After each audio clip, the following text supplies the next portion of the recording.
Hey boys and girls, and welcome back to another story time with Miss Craps. This week I am going to be reading to you some more awesome fairy tales and also some just really cool read alouds that I thought that you would enjoy. Today I'm going to be reading to you a version of Goldilocks and the Three Bears. And I know that we're probably all familiar with it, but just in case, if you remember, Goldilocks happens upon the Three Bears' house, and she tries their porridge, she tries their chairs, and she tries their beds. And they come back and they find a bit of a mess made by Goldilocks.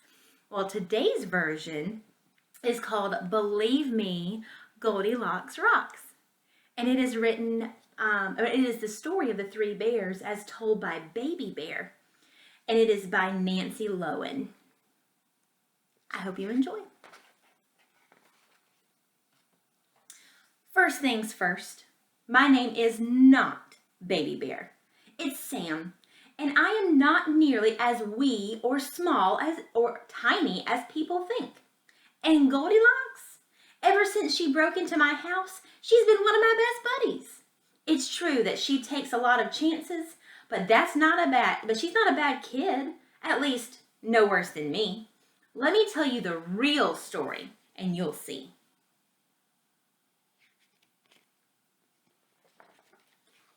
It all started when I complained about my breakfast. Porridge again? I said. The next thing I knew, we were all out the door for a walk. Dad, also known as Papa Bear, grumbled something like, "He'll eat if he's hungry enough." At first I lagged behind. "Stay where we can see you, Baby Bear," called Mom, aka Mama Bear. I ran ahead.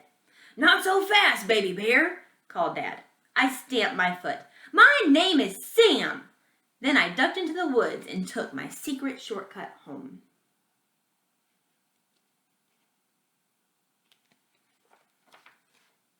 When I reached our house, I heard a voice. Someone was inside. I didn't know what to do. Should I run to Mom and Dad for help? Or should I chase off the intruder myself? Baby Bear would have made a run for it, but not Sam.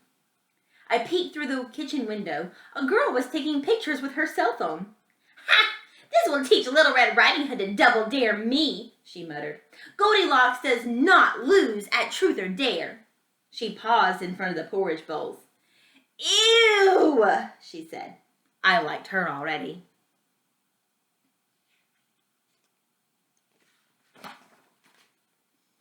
Goldilocks took a picture of herself in my dad's chair. Then my mom's chair. "You want proof, little Miss Hoodie?" she asked. "Here it is." Next, she took a picture of herself in my chair. When she got up, the chair stuck to her rear. She waddled around. She jumped up and down. Finally, she gave the chair a good whack, and it came off in pieces. "Oops," she said. "There goes my allowance." See, she meant to pay us back. Not that I cared. That chair was way too small for me, too.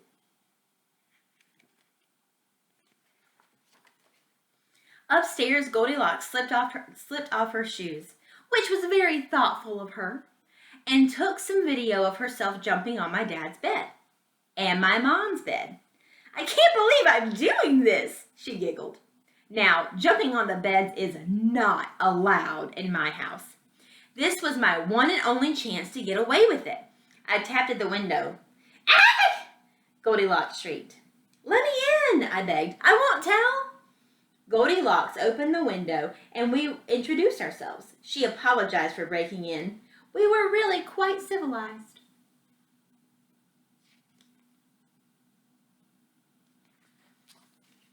Then we jumped and jumped and jumped and jumped until we heard my mom calling from the woods. "Baby Bear, where are you?" Goldilocks raised an eyebrow. "Baby Bear?" she asked. "Seriously?" "Never mind," I said. "Here's my plan."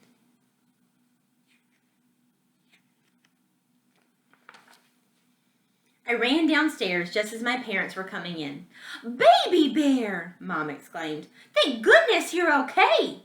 "There's an intruder upstairs," I said. "You know better than to go around making up stories," Dad said.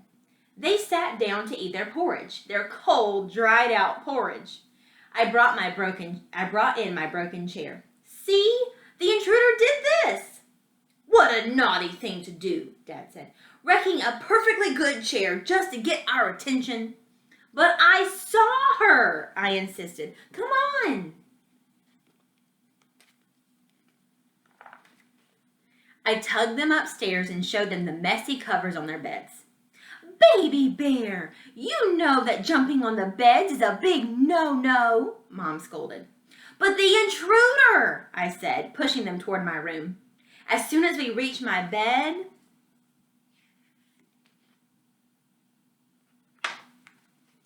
boo! Goldilocks yelled. What happened next was priceless.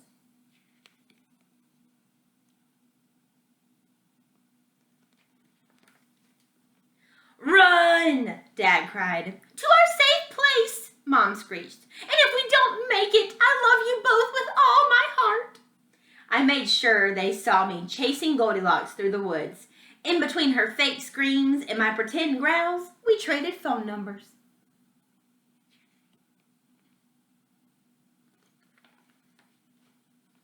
Mom and Dad were so impressed with my courage that they gave me everything I asked for. A bigger chair, spicy breakfast burritos instead of porridge, and a promise to stop calling me Baby Bear. Well, there was one thing I didn't get. Can't I jump on the beds just once in a while? I asked. No, my parents said. Absolutely not. Hey, it was worth a try.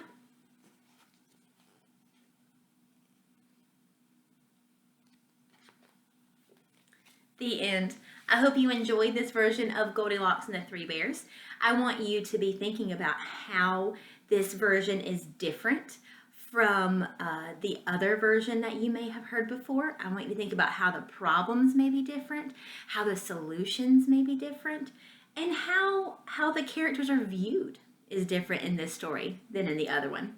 All right, come back tomorrow for another awesome version of the story.